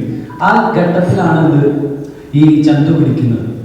അപ്പോൾ അവിടുന്ന് എത്രയും വേഗത്തിൽ അവിടെ എത്തി ആ ഒരു രക്ഷപ്പെടുത്തുക എന്നുള്ളൊരു ചിന്തയാണ് അവിടെ ഉള്ളത്. മറ്റു വേറെ ഒക്കെ വിട്ടിട്ട് ആ ഡേവിഡ് ബെക്കലിലെ ഒരു ശരിക്കും മനസ്സ് നമുക്ക് മനസ്സിലാക്കാൻ പറ്റുന്നുണ്ട്. അത്തരത്തിൽ സ്വാഭാവികമായിട്ടും ഏതെങ്കിലും മൊമെന്റിൽ ഇതുപോലൊരു ആരാധകൻ എനിക്കിപ്പൊ കണ്ടില്ലെങ്കിൽ എനിക്ക് ഞാൻ എന്തെങ്കിലും ചെയ്യും എന്നൊക്കെ പറഞ്ഞിട്ട് അത്തരത്തിൽ എന്തെങ്കിലും മൊമെന്റ് ഞങ്ങൾ പറയാനുണ്ട്. ഇതുവരെ എനിക്ക് അങ്ങനത്തെ ഒരു അനുഭവം ഉണ്ടായിട്ടില്ല. ഇതിന്റെ അകത്ത് ഞാൻ ആ ഡേവിഡ് ബെക്കലിന്റെ ആ ക്യാരക്ടറിനെ സംബന്ധിച്ചിടത്തോളം ആ മൊമെന്റിൽ അങ്ങനെ ഒരാൾ വിളിച്ചു പറയുമ്പോൾ അവനപ്പോ എന്താണ് ചെയ്യാൻ പോകുന്നത്, അതായത് ഇൻഡയറക്ട്ലി എങ്കിലും ഒരു പ്രധാന കാരണം ഇവനാണ്, ഇവരോടുള്ള സ്നേഹമാണ് എന്നുള്ള ഒരു മോറൽ ഒബ്ലിഗേഷനിലാണ് ഇവൻ പോകുന്നത്. അപ്പൊ അതാണ് ആ ഒരു മൊറാലിറ്റി, ആ മോറൽ ഒബ്ലിഗേഷൻ ഇയാൾക്ക് ആ സമയമാകുമ്പോഴേക്കും വന്നു എന്നുള്ളതാണ് ആ സീനിലൂടെ മനസ്സിലാക്കേണ്ടത്. എനിക്ക് അങ്ങനത്തെ പേടിപ്പെടുത്തുന്ന അനുഭവങ്ങളൊന്നും ഉണ്ടായില്ല. ഇതിനൊക്കെ ഉണ്ടായി കഴിഞ്ഞാൽ പേടിച്ചു പോലും ഒരാളെ വിളിച്ച് അങ്ങനെ ആർക്കും എനിക്കറിയില്ല, എനിക്ക് എന്തായാലും ഉണ്ടായിട്ടില്ല. കണ്ടിട്ട് ആരെങ്കിലും മമ്മൂക്കി ലാലേട്ടനെ കുറിച്ച് ഞാൻ ചാവാൻ പോകുന്ന ചാവേണ്ടി വരുമല്ലോ. കാരണം അത് പ്രാക്ടിക്കലല്ല, സിനിമയിൽ കാണിക്കുന്നവരുള്ളൂ. വെറുതെ വിളിച്ച് ഞാൻ ആരാധകരാണ് ഞാൻ ചാവാൻ പോകുന്നത് സിനിമയിൽ കാണിക്കുന്ന കാര്യങ്ങളല്ല. ഇതിന്റെ ട്രെയിലർ ഒരു എന്റർടൈൻമെന്റ് ആയിരുന്നു, പക്ഷേ ഇമോഷണൽ ജേണിയാണ് ഡേവിഡിന്റെ. പക്ഷേ ഇത് പ്രേക്ഷകർക്ക് മിസ്ലീഡിങ് തോന്നുന്നു. ആ ഇമോഷണൽ ജേർണി മോശമാണ്. അല്ല കണ്ടാറോ സിനിമ കണ്ടിരുന്നോ? അങ്ങനെ മോശമായിട്ട് തോന്നി. ഞാൻ ഈ സിനിമയുടെ ഇന്റർവ്യൂസിലൊക്കെ തുടക്കം മുതലേ പറയുന്നുണ്ട് ഈ സിനിമ ഒരു ഇമോഷണൽ ഡ്രാമയാണ്. പലതവണ പറഞ്ഞിട്ടുണ്ട് ഇത് ഒരു ഗതികെട്ട സൂപ്പർ സ്റ്റാറിന്റെ കഥാപാത്രത്തിന്റെ പേര് പറഞ്ഞിരിക്കുന്നതാണ്. അതല്ലേ ഈ സിനിമ. ഞങ്ങൾ പറഞ്ഞതിന്റെ കുഴപ്പമില്ല, ഞാൻ കൃത്യമായിട്ട് നേരത്തെ പറഞ്ഞിരുന്നു. പിന്നെ ഈ സിനിമ നമ്മള് ഇമോഷണൽ ആണ് എന്നുള്ളത് കൊണ്ട് അത് എൻഗേജിങ്ങോ എന്റർടൈനിങ്ങോ അല്ല എന്ന് ഞാൻ വിശ്വസിക്കുന്നില്ല. ഈ കളർഫുൾ എന്റർടൈനർ എന്ന് പറയുമ്പോൾ നിങ്ങൾ കണ്ടാൽ കളറൊക്കെ ഇതിലുണ്ട്, അതിൻ്റെ ഒപ്പം വളരെ സത്സന്നമായിട്ടുള്ള ഇമോഷൻസും ആണ് പറഞ്ഞിരിക്കുന്നത്. അങ്ങനെ മിസ്ലീഡ് ചെയ്യാൻ വേണ്ടിയിട്ട് ഒന്നും ഈ സിനിമയുടെ പുറകുള്ള ഒന്നും ചെയ്തിട്ടില്ല. അങ്ങനെ ഒരു ഉദ്ദേശം ഉണ്ടായിരുന്നെങ്കിൽ നമ്മൾ ഇന്റർവ്യൂസിൽ വന്നിരുന്നിട്ട് നമ്മൾ അങ്ങനെ സിനിമയുടെ എന്താ പറയുക ഒരു ഇമോഷണൽ ഡ്രാമയാണെന്നോ അല്ലെങ്കിൽ ഒരു ആക്ടറിന്റെ ജീവിതത്തിൽ സംഭവിക്കുന്ന കാര്യങ്ങളാണെന്നോ നമ്മൾ പറയേണ്ട കാര്യമില്ലല്ലോ. അതുകൊണ്ട് എനിക്ക് അങ്ങനെ മിസ്ലീഡ് ചെയ്യാൻ വേണ്ടിയിട്ട് ഈ സിനിമയുടെ ഭാഗത്ത് ഒരു ശ്രമം ഉണ്ടായതായിട്ട് എനിക്ക് പേഴ്സണലി തോന്നിയിട്ടില്ല. ഈ സിനിമ അത് ഇമോഷണൽ ജേർണി മോശമാണെങ്കിൽ അത് മോശമാണെന്ന് പറയുന്നത് മനസ്സിലാക്കാം. അല്ലാതെ എനിക്ക് തോന്നുന്നില്ല അങ്ങനെ ഒരു മിസ്ലീഡ് ചെയ്തുകൊണ്ട് ആളുകൾക്ക് ഒരു സിനിമ ഇഷ്ടപ്പെടാതിരിക്കുന്നു. ഇപ്പൊ ഈ ശരിക്കും ഡേവിഡ് പഠിക്കുന്ന മൊത്തത്തിലൊരു ഐഡന്റിറ്റി ഉണ്ടല്ലോ. ഈ ഡേവിഡ് പഠിക്കുന്ന കൂടെയുള്ളവരൊക്കെ ഭയങ്കര ബ്രാൻഡ് കോസ്റ്റ്യൂംസ്, കളർഫുൾ ആയിരിക്കും. ഈ കാറിന്റെ നമ്പർ 911 ആയിരിക്കും. സോ ഇതൊക്കെ ഐഡന്റിറ്റി പരിപാടി ഉണ്ടല്ലോ, അത് ശരിക്കും ആരുടെ ക്യാരക്ടറൈസേഷൻ ഫസ്റ്റ് തൊട്ട് ഉണ്ടായിരുന്നു. എല്ലാവരുടെയും ഈ കോസ്റ്റ്യൂംസിൽ ഇപ്പൊ സുരേഷ് ഏട്ടനാണെങ്കിലും കോസ്റ്റ്യൂംസിലെ പാറ്റേൺ, എന്റെ കോസ്റ്റ്യൂംസിലെ പാറ്റേൺ, ബാലുവിന്റെ കോസ്റ്റ്യൂംസിലെ പാറ്റേൺ, ഇതെല്ലാം നമ്മള് സിനിമ തുടങ്ങുന്നതിന് മുമ്പേ ഉണ്ടായിരുന്നു. സിനിമയുടെ ആദ്യം എന്റെ അടുത്ത് പറയേണ്ട ലോകത്തിനകത്ത് ഇങ്ങനത്തെ കോസ്റ്റ്യൂംസിന്റെ ഒരു ഡീറ്റെയിൽസ് ഉണ്ടായിരുന്നെങ്കിൽ പോലും നമ്മുടെ ക്യാരക്ടേഴ്സിന്റെ ഐഡന്റിറ്റി അപ്പോഴും വളരെ വ്യക്തമായിട്ട് തന്നെ ഉണ്ടായിരുന്നു. ഇപ്പൊ സുരേഷ് ഏട്ടനാണ് എല്ലാ കാര്യങ്ങളും ഡേവിഡിന്റെ ചുറ്റും നിൽക്കുന്ന എല്ലാ കാര്യങ്ങളും മാനേജ് ചെയ്തുകൊണ്ടിരിക്കുന്നതാണ്. ഇവരുണ്ടാക്കുന്ന പ്രശ്നങ്ങൾ പോലും മാനേജ് ചെയ്യുന്നത്.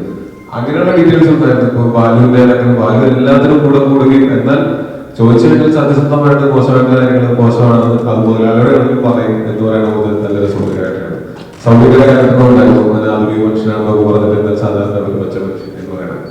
ഇതുപോലെ ഇപ്പൊ ചന്ദ്രന്റെ ക്യാരക്ടർ ഉണ്ടായിരുന്നു. എല്ലാ ക്യാരക്ടേഴ്സും അതുപോലെ ഒരു ഐഡന്റിറ്റി അത് എന്റെ അടുത്ത് കഥ പറയുന്ന സമയത്ത് ഉണ്ടായിരുന്നു. കാറിന്റെ നമ്പർ സ്ക്രിപ്റ്റിലുണ്ടായിരുന്നു. അതെനിക്ക് കൃത്യമായിട്ട് ഓർക്കുന്നില്ല.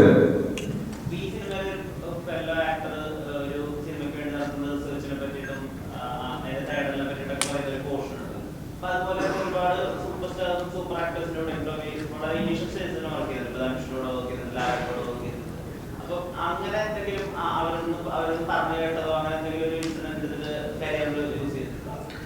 അങ്ങനെ ഒരു പേഴ്സണൽ എക്സ്പീരിയൻസ് എന്റെ അടുത്ത് ഷെയർ ചെയ്ത് അറിയില്ല. അങ്ങനെ പേഴ്സണൽ എക്സ്പീരിയൻസ് അങ്ങനെ ഷെയർ ചെയ്തതായിട്ട് ഞാൻ ഓർക്കുന്നില്ല. പക്ഷെ ഞാൻ പല സ്ഥലങ്ങളിലും വായിച്ചിട്ടുണ്ട് ഇതുപോലെ. ഇപ്പോ ഡാനിയൽ ഡേ ലൂയിസ് എന്നുള്ള ആക്ടർ ഓരോ സിനിമയ്ക്ക് മുമ്പ് ചെയ്യുന്ന കാര്യങ്ങൾ ഞാൻ കേട്ടിട്ടുണ്ട്. പുള്ളിയാണെങ്കിൽ റിട്ടയർ ചെയ്ത് പോയിട്ട് കുറച്ചാൾ കോപ്പറൊക്കെ ആയിട്ട് വർക്ക് ചെയ്തിട്ട് തിരിച്ചു വന്നിട്ട് പിന്നെ ഇപ്പൊ വീണ്ടും റിട്ടയർ ചെയ്തിട്ട് പോയേക്കാണ്. പുള്ളി വേറൊരു രീതിയിലാണ്. അതുപോലെ ഞാൻ നമ്മുടെ ആദിൽ ഹുസൈൻ എന്നുള്ള ആക്ടർ, അദ്ദേഹവും ഈ പറഞ്ഞ സിനിമകൾ കഴിക്കുന്ന സമയത്ത് ഒറ്റയ്ക്ക് ഒരു സ്ഥലത്ത് പോയി താമസിക്കും. അദ്ദേഹത്തിന്റെ ഒരു പ്രോസസ്സും ഭയങ്കര രസമാണ് കേട്ടിട്ടുണ്ട്. ഇതൊക്കെ കേട്ടും വായിച്ചും ഒക്കെ ഓരോരുത്തർ ഫ്രണ്ട്സൊക്കെ ഷെയർ ചെയ്തിട്ടൊക്കെ അറിയാമല്ലോ. അത് പേഴ്സണലി എന്റെ അടുത്ത് അങ്ങനെ ആരും ഷെയർ ചെയ്തിട്ട് ഞാൻ ഓർക്കുന്നില്ല.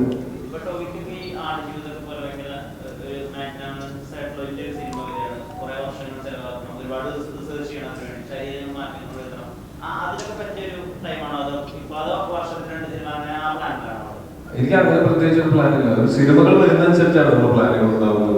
ഓക്കെ, അങ്ങനെ ഒരു സിനിമ വന്നു കഴിഞ്ഞാൽ തീർച്ചയായിട്ടും അങ്ങനെ ചെയ്യണ്ടേ, അത് ഉറപ്പായിട്ടും ചെയ്യും.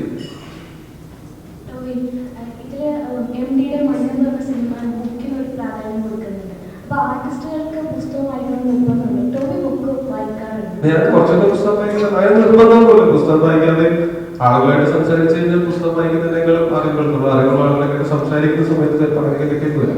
പുസ്തകം വായിക്കുന്നത് പക്ഷേ ഈ ഇമാജിനേഷനൊക്കെ ഹെൽപ്പ് ചെയ്യുമായിരുന്നു. നമ്മൾ ഒരു സിനിമ കാണുമ്പോൾ നമുക്ക് ഓൾറെഡി നമുക്ക് സെറ്റ് ചെയ്ത് വെച്ചിട്ടുള്ള ആരെങ്കിലും ഷൂട്ട് ചെയ്തിട്ടുള്ള വേറെ ആരുടെയെങ്കിലും മനസ്സിൽ അവർ കണ്ട വിഷ്വലാണ് നമ്മൾ അവർ എടുത്തു വെച്ചിരിക്കുന്ന വിഷ്വലാണ് കാണുന്നത്. പക്ഷെ ഒരു പുസ്തകം വായിക്കുന്ന സമയത്ത് ചിലപ്പോൾ അതിനേക്കാൾ ഉപരി വേറൊരു വിഷ്വല് നമ്മുടെ ഇമാജിനേഷൻ ഉപയോഗിച്ച് നമുക്ക് കാണാൻ പറ്റുമായിരിക്കും. അത് നല്ലൊരു ട്രെയിനിങ് ആകുമായിരിക്കാം ക്രിയേറ്റീവ് മേഖലയിൽ ജോലി ചെയ്യുന്ന ആൾക്കാർക്ക്. പക്ഷെ അത് നിർബന്ധമുണ്ടെന്ന് എനിക്ക് തോന്നുന്നില്ല. വേറെ ഓരോരുത്തരുടെ പ്രോസസ്സ് ഓരോന്നായിരിക്കും. പക്ഷെ ഈ ഡേവിഡ് എന്നുള്ള കഥാപാത്രം അങ്ങനെ ഒരു ബുക്ക് ഒരു ആക്സിഡന്റിൽ കിട്ടുന്നതാണെങ്കിൽ അയാൾ വായിക്കും, അയാൾ ഒരു സമയത്ത് അത് ഉപയോഗിക്കും. അതിനുള്ള ചില കാര്യങ്ങളെല്ലാം തിരിച്ചറിവുകളായിട്ട് അയാൾക്ക് കിട്ടുകയും ചെയ്തു എന്നാണ് ഞാൻ മനസ്സിലാക്കുന്നത്. ബാലു, ലാലേട്ടൻ പോലുള്ള പടങ്ങൾ ഹണിബി ഒക്കെ ആണെങ്കിലും യൂത്തിന് റിലേറ്റ് ചെയ്യാൻ പറ്റുന്ന ഒരുപാട് കാര്യങ്ങളുണ്ടായിരുന്നു. സോഷ്യൽ മീഡിയയിലായിരുന്നെങ്കിലും ബാലു ചെയ്യുന്ന കഥാപാത്രങ്ങൾ എപ്പോഴും ട്രെൻഡിങ് ആയിട്ട് ഓടുക, അല്ലെങ്കിൽ കോമഡി ആയിട്ട് ചെറിയ ക്ലിപ്പുകളൊക്കെ കാണാറുണ്ട്. അപ്പോൾ ഇങ്ങനെ ഒരു നടികർന്ന ചിത്രത്തിൽ കുറച്ചുകൂടി ഇമോഷണൽ സപ്പോർട്ടായിട്ട്, അല്ലെങ്കിൽ ഒരു മച്ചാനെ എന്ന് വിളിക്കുന്ന ഒരു ടൈപ്പ് കഥാപാത്രമല്ല, കുറച്ച് ഇമോഷണൽ ബാക്ക്ഗ്രൗണ്ട് സപ്പോർട്ട് ചെയ്യുന്ന ഒരാൾ. എനിക്ക് എപ്പോഴും തോന്നിയിട്ടുണ്ടോ എനിക്ക് മറ്റേ ഹണീബി പോലത്തെ ഒരു കഥാപാത്രം ലാലിന്റെ പടത്തിൽ കിട്ടുന്നത്? അങ്ങനെയൊന്നുമില്ല. എനിക്ക് ഒരു ആക്ടറെ സംബന്ധിച്ച് പല രീതിയിലുള്ള ക്യാരക്ടേഴ്സ് ഉണ്ടാകാനാണ് ഞാൻ പ്രാർത്ഥിക്കുന്നത്, അതിനു വേണ്ടിയാണ് വർക്ക് ചെയ്യുന്നത്. അപ്പൊ അങ്ങനത്തെ സ്ക്രിപ്റ്റുകൾ കൂടുതൽ ചൂസ് ചെയ്യാനാണ് നോക്കുന്നത്. പിന്നെ ഈ ഇപ്പോഴത്തെ ക്യാരക്ടർ എനിക്ക് വളരെ ഇഷ്ടപ്പെടുന്ന ക്യാരക്ടറാണ്. ഇപ്പം നമ്മൾ ഇയാൾ ഹ്യൂമർ, അത്യാവശ്യം ഹ്യൂമർ കാര്യങ്ങളൊക്കെ ഇവിടെ ചെയ്യുന്നുണ്ട്. പക്ഷെ എന്നിരുന്നാൽ പോലും വളരെ സത്യസന്ധനാണ്. ഇയാളുടെ ട്രൂ ഇമോഷൻസ് പ്രോപ്പറായിട്ട് ഡേവിഡിന്റെ അടുത്ത് പറയുന്നുണ്ട്. അപ്പോൾ അങ്ങനത്തെ ഒരു നല്ല ക്യാരക്ടറായിട്ടാണ് ചൂസ് ചെയ്തത്.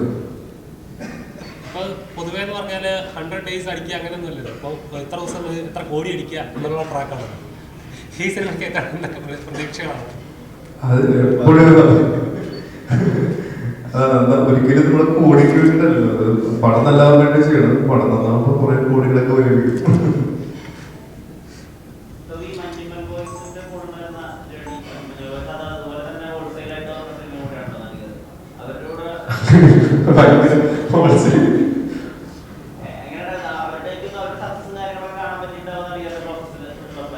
നടികളുടെ ഷൂട്ട് തുടങ്ങുന്നതിനേക്കാളും മുമ്പ് അതിലൊരു തല്ലമാരെയൊക്കെ കഴിഞ്ഞിരുന്ന സമയത്ത് ഇതിന്റെ ഒരു ഫോട്ടോഷൂട്ട്, ഒരു ഫസ്റ്റ് ഫോട്ടോഷൂട്ടൊക്കെ ചെയ്തിരുന്നു. അപ്പൊ ആ സമയത്ത് തന്നെ സൗകര്യം ഓൾറെഡി സിനിമ പ്രൊഡ്യൂസ് ചെയ്യാനായിട്ടും ഈ പറയുന്ന സിനിമയുടെ ചിത്രത്തിലും ഡയറക്ട് ചെയ്യുന്ന കഥ ഇതൊക്കെ എനിക്ക് കൃത്യമായിട്ട് അറിയാം. നമുക്ക് എൻ്റെ അടുത്ത് കഥയൊക്കെ ഷെയർ ചെയ്തിട്ടൊക്കെ ഉണ്ട്. ഞാൻ പറയുന്നത് 2022 ഓഗസ്റ്റിലെ കാര്യമാണ്. അപ്പൊ അന്ന് മുതൽ ഈ സിനിമ ഇപ്പൊ ഞാൻ വേറെ സിനിമയുടെ ഷൂട്ടിലായിരുന്ന സമയത്താണെങ്കിലും ഇടയ്ക്ക് വിളിക്കുമ്പോഴും കാണുമ്പോഴും ഈ സിനിമയുടെ മഞ്ഞുമലിന്റെ അപ്ഡേറ്റ്സ് എനിക്ക് അറിയാൻ പറ്റാറുണ്ട്. അത് കഴിഞ്ഞ് നമ്മളുടെ പ്രീ പ്രൊഡക്ഷൻ നടക്കുന്ന സമയത്ത് എന്താ പറയുക, ഈ സിനിമയുടെ പ്രീ പ്രൊഡക്ഷൻ നടക്കുന്നത് മഞ്ഞുമൽ ബോയ്സിന്റെ സെറ്റിലാണ്. കാര്യം അവിടെ ഷൂട്ട് നടക്കുന്ന സമയത്ത് നമ്മുടെ ഡയറക്ടർ അവിടെയാണ്, ജീന അവിടെയാണ് ആക്ടറായിട്ട്. അപ്പൊ ഞാൻ അവിടെ പോയിട്ടുണ്ട് ലൊക്കേഷനിൽ ഇവരുടെ ഞാൻ ഉച്ചയ്ക്ക് പോയിട്ട് രാത്രി വരെ ഞാൻ അവിടെ കാര്യം എല്ലാം നമുക്ക് പരിചയമുള്ള ആൾക്കാരാണ്. അവര് ഇപ്പൊ ചിതുണ്ട്, ഗണുണ്ട്, ബാലുണ്ട്, സൗഭാഗ്യമുണ്ട്, ജീനുണ്ട്, ഷൈജുണ്ട്, അങ്ങനെ എല്ലാവരും നമുക്ക് വളരെ അടുപ്പമുള്ള ആൾക്കാരാണ്. അവിടെ ഞാൻ വളരെ കംഫർട്ടബിൾ ആയിട്ട് അവിടെ ചിന്തിക്കും. ഈ ഷൂട്ടിംഗ് പ്രോസസ്സിലാണെങ്കിൽ അന്ന് അവിടെ സെറ്റ് ഇട്ടിരുന്നത് അവര് കാലടിയിൽ ഒരു ഗോഡൗണിനകത്ത് സെറ്റ് ഇട്ടിരുന്നു. അപ്പൊ അന്ന് മുതലേ ഞാൻ ഭയങ്കരമായിട്ട് എക്സൈറ്റഡ് ആയിട്ട് കാത്തിരുന്നിട്ടുള്ള ഒരു സിനിമയാണ്. ആ സിനിമ അതൊക്കെയാണ് ബൗണ്ടറീസ് ബ്രേക്ക് ചെയ്ത് ഇവിടുന്ന് ആദ്യം പോകേണ്ട വലിയ നമ്മളൊരു KGF പോലത്തെ സിനിമയോ ബാഹുബലി പോലത്തെ സിനിമയോ എല്ലാം മലയാള സിനിമയിൽ വരുന്നത് അത് ഇങ്ങനെ ടെക്നിക്കലി ബ്രില്യൻ്റ് ആയിട്ടുള്ള ഇമോഷണലി മൂവിങ് ആയിട്ടുള്ള മഞ്ഞുമൽ ബോയ്സ് പോലത്തെ സിനിമ ആയിരിക്കണം എന്ന് എനിക്ക് ഭയങ്കര ആഗ്രഹം ഉണ്ടായിരുന്നു. ഇത് ഞാൻ അന്ന് മുതലേ ഞാൻ ഇവരോട് പറഞ്ഞിട്ടുള്ളതാണ്. ഈ സിനിമ അങ്ങനെ ബൗണ്ടറീസ് കടന്ന് പോകേണ്ട ഒരു സിനിമയാണ്, എനിക്ക് വലിയ പ്രതീക്ഷ തോന്നിയിട്ടുള്ള സിനിമയാണ്. അതുകൊണ്ട് തന്നെയാണ് ഞാൻ അന്ന് ഈ സിനിമയുടെ പ്രൊമോഷൻസ് സ്റ്റാർട്ട് ചെയ്യുന്ന സമയത്തും ഞാനന്ന് കടലാസ ഹോട്ടലിലേക്ക് ഞാൻ വന്ന് കയറുമ്പോൾ, അപ്പൊ അന്ന് പിറ്റേ ദിവസം ടെലിവിഷൻ അടുത്ത് റിലീസായിരുന്നു. അപ്പൊ അതിന്റെ പ്രൊമോഷണൽ പ്രസ് മീറ്റിനൊക്കെയാണ് ഞാൻ വന്ന് കയറുമ്പോൾ ഞാൻ കാണുന്നത് ഒരു വണ്ടി, എന്റെ ഒരു സുഹൃത്തുക്കൾ ഒരു വണ്ടി കയറി പോകുന്നുണ്ട്. അപ്പൊ അങ്ങനെ അതുകൊണ്ടാണ് ആ സമയത്ത് ഞാൻ പറഞ്ഞിരുന്നു ഈ സിനിമ ഞാൻ വളരെ പ്രതീക്ഷയോടെ കാത്തിരിക്കുന്ന സിനിമയാണെന്ന്. പ്രതീക്ഷയോടെ തെറ്റിച്ചില്ല. അത് വളരെ ഗംഭീരമായിട്ട് തന്നെ ആ സിനിമ ഏറ്റവും വലിയ സക്സസ് നേടി. അത് തീർച്ചയായിട്ടും ഭയങ്കര സന്തോഷം തരുന്ന കാര്യമാണ്. ഇപ്പോഴും അതിന്റെ സന്തോഷം തീർച്ചയായിട്ടും നിലനിൽക്കുന്നുമുണ്ട്. കാര്യം ഈ സിനിമയുടെ ഷൂട്ടിങ്ങിന്റെ സമയത്താണെങ്കിലും ഞാൻ മഞ്ഞുമൽ കുറെ ഫുട്ടേജ് തന്നെ സൗകര്യം എനിക്ക് ഐപാഡിനകത്ത് കാണിച്ചു തന്നിട്ടുണ്ട്. അപ്പൊ അന്ന് എനിക്ക് ഉറപ്പുണ്ടായിരുന്ന സിനിമ നല്ല രസമുള്ള സിനിമയായിരിക്കും, അത് ആളുകൾക്ക് ഇഷ്ടപ്പെടുകയും കാണാൻ പറ്റുന്ന സിനിമയാവും. അത് കറക്റ്റായിട്ട് തന്നെ സംഭവിച്ചു എന്നുള്ളത് കൂടുതൽ സന്തോഷം.